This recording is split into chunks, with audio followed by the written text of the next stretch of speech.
Korah, born into the tribe of Levi, is one of those biblical figures whose actions and decisions have a significant impact on the narrative of the Old Testament. To understand his significance, it is necessary to delve into the structure of Israelite society.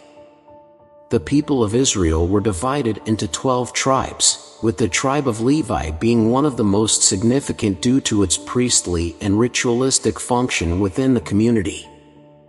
Families within this tribe were organized into houses, and Korah belonged to the house of Kohath through his ancestor Azar.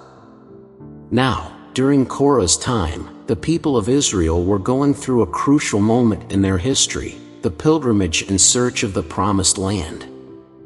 This was a long and challenging journey that tested the faith, patience, and endurance of the people.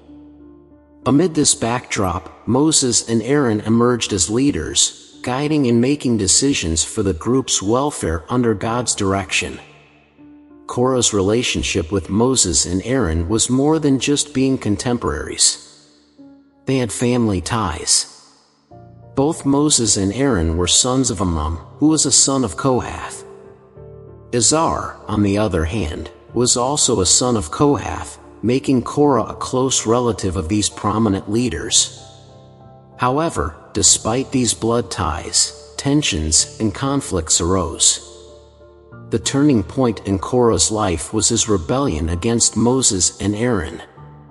This was not just a disagreement or minor conflict. Korah, along with other descendants like Dathan, Abiram, and On from the tribe of Reuben, challenged the authority and leadership that God had bestowed upon Moses and Aaron. These rebels felt that Moses and Aaron had exalted themselves, placing themselves above the rest of the Israelites. This view, combined with envy and discontent, fueled a rebellion of great magnitude. It's interesting to note that while Korah is central in this narrative, the Bible doesn't provide many details about his personal life or deeper motivations. What stands out is his role in this rebellion and the catastrophic consequences that followed. Challenging the divine will and the established order was not taken lightly. While Korah is most prominent in this story, it's essential not to confuse him with other characters with the same name in the Bible. These other Korahs, though sharing the name, have different roles and contexts. For example, two of them were tribal leaders in Edom and descended from Esau, while another Korah was part of the tribe of Judah, a descendant of Jebram. Korah's story is a potent lesson about the importance of faith, obedience, and the consequences of defying the divine order. Through his rebellion and subsequent consequences, we are reminded of the seriousness with which decisions and actions against the divine will should be treated. Within the book of Numbers, specifically in chapter 16 verses 3 to 13, a tense dispute arises between the leading figures of the people of Israel during their journey in the desert. This confrontation centered on questions and accusations about the leadership and authority of Moses and Aaron.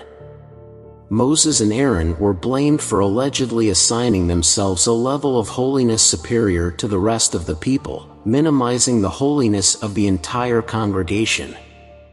Aaron in particular was singled out for allegedly assuming the role of priest without the right to do so.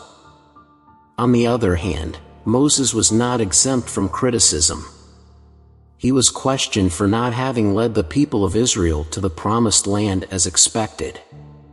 Instead, he was accused of proclaiming himself king and leading the Israelites to a state of vulnerability and uncertainty in the middle of the arid desert.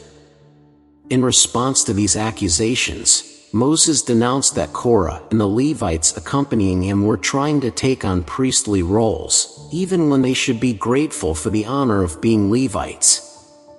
Moses emphasized that the priesthood was an honor reserved exclusively for Aaron's house, and this decision should be accepted and respected by all. To resolve the dispute and determine who was right and who had been truly chosen by God to lead and occupy the priesthood, Moses proposed a test. The next day, Korah and his Levites were to offer incense to God. Through this ceremony, it was expected that God would clearly show his true representative. However, the situation became even more complicated. It seems the rebellion gained much support among the people of Israel. In fact, the majority of the congregation sided with the rebels, leaving Moses and Aaron in a difficult minority position.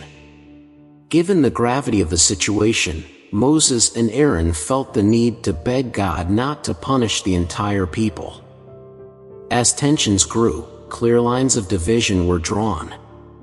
While Moses and Aaron became more isolated, only having the support of a small group of 70 elders, the rebel leaders, Korah, Dathan, and Abiram, along with their families, positioned themselves on a different side. Another 250 Levites, equipped with their censers, joined the rebels, also separating from the rest of the people.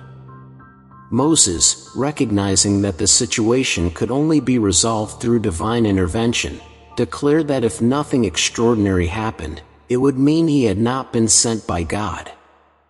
However, if something supernatural occurred, like the earth opening up and swallowing the rebels, then it would be clear that the rebels had directly opposed God. And that is precisely what happened.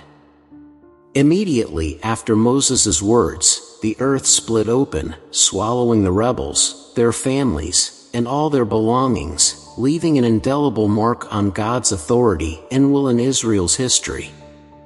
In the biblical account, following the disobedience of Korah and his followers, they met a tragic end in full view of the entire congregation of Israel. The 250 Levites who supported Korah and were in the act of offering incense were victims of divine fire and were consumed before the multitude. This direct response from God caused panic among the Israelites, who ran in terror for fear that the earth might also swallow them. However, despite witnessing a clear sign of God's power and judgment, the Israelites persisted in their agitation and resistance towards Moses and Aaron. It was in the midst of this dispute that another significant event took place. Aaron's rod sprouted flowers, a miracle that reaffirmed the priesthood of Aaron's house as a divine choice. Interestingly, despite Korah's fatal outcome, the Bible mentions that his descendants did not perish. In fact, these descendants of Korah played a crucial role in the temple, serving as gatekeepers and being part of the choir. Although some experts have proposed that these descendants might belong to a different Korah, this theory is not widely supported and is unlikely. The saga of Korah and his rebellion is a profound lesson about the dangers of unchecked pride and boundless ambition. By openly opposing Moses and Aaron, Korah provides a lesson about the need for humility and respect towards designated authority. His tragic end is a warning about how hasty decisions, driven by emotions and selfish desires, can have severe repercussions, not just for oneself but also for those close by. Korah's story also highlights the nature of genuine leadership.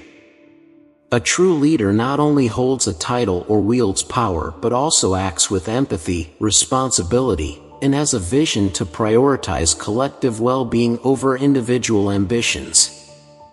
I hope this review has provided you with a broader and more detailed perspective on Korah's story in the Bible.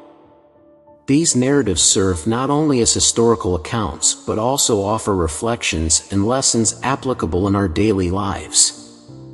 I would love to hear your thoughts on this story, and if you are already familiar with it or if you have just discovered it through this article.